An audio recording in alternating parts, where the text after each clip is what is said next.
10వ అధ్యాయం విభూతి యోగం.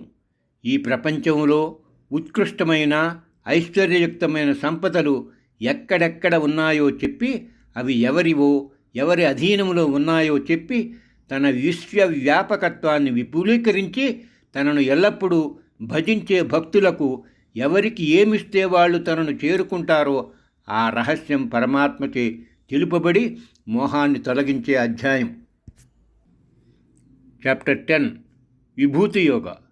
This chapter delineates the richest reservoirs of wealth in this universe, who possesses them and in whose custody they exist.